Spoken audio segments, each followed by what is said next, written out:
I couldn't have done this, Fiona, because I really don't enjoy being on my own and I like having company.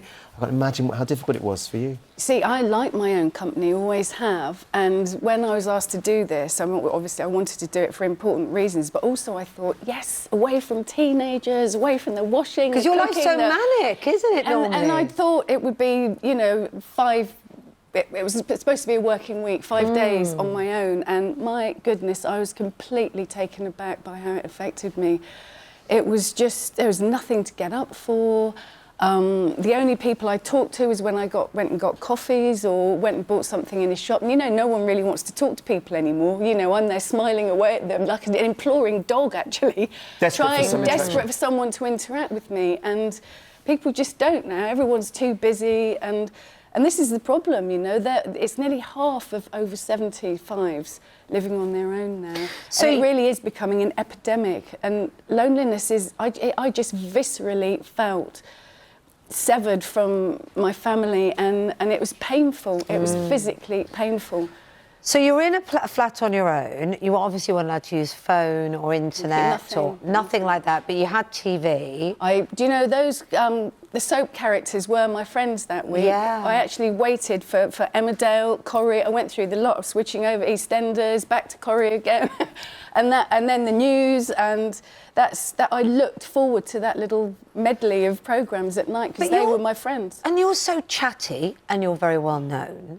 You think of all people that you would go out to shops, people would want to talk to you. You can talk to anyone, Fiona. So what was the barrier that you felt creep in? Because no one really. I was in a place I hadn't lived in East London, you know, I walked and walked and walked and walked, and I always wanted to get away from myself. So you're just walking aimlessly? I was walking aimlessly. I walked from Hackney in East London all the way to Islington, which people who live in London will know. It's several miles, and I think I just wanted to kill that ache inside of me that I didn't think would even be there. I can't explain it. And I just went to a coffee shop one day. I think it was on the Thursday when I felt my worst. Actually, I was tearful all day and didn't want to eat.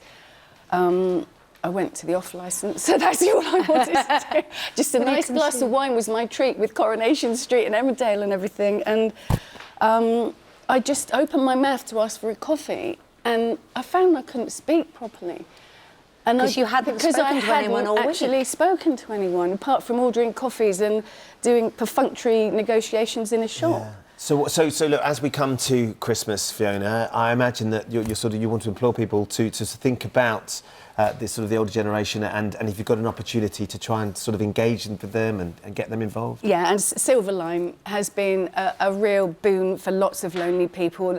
October this year saw unprecedented volume of calls, so the problem's getting bigger and bigger and bigger. Last Christmas they couldn't take 5,000 calls were waiting that they couldn't take because they need more lines, they need more people working the lines, so they need more money, and that's what this is about too.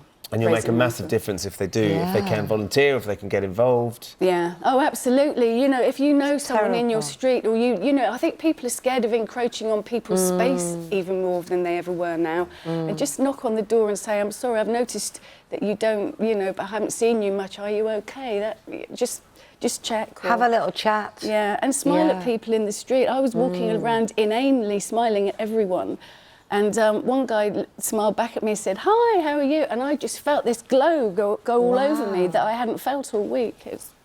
Simple things, isn't it? Simple human interaction. When it's not there, it can be a killer. Affects you physically, doesn't it? Fiona, thanks for coming in, and thanks for doing that as well. It's extraordinary. It is extraordinary. And anything that means that Fiona can no longer speak, you know, has a massive physical reaction, don't you? I do want to say thank you to him. I walked to Stoke Newington one day, and this brilliant Rasta guy, he lifted me up. He went, Fiona, and he actually lifted me up. And again, that was the highlight of the whole weekend. Get in touch if you are that man. Because usually you would be sort of, you know, you wouldn't be encouraging people to pick you up and throw them in the air, but that week... I don't know.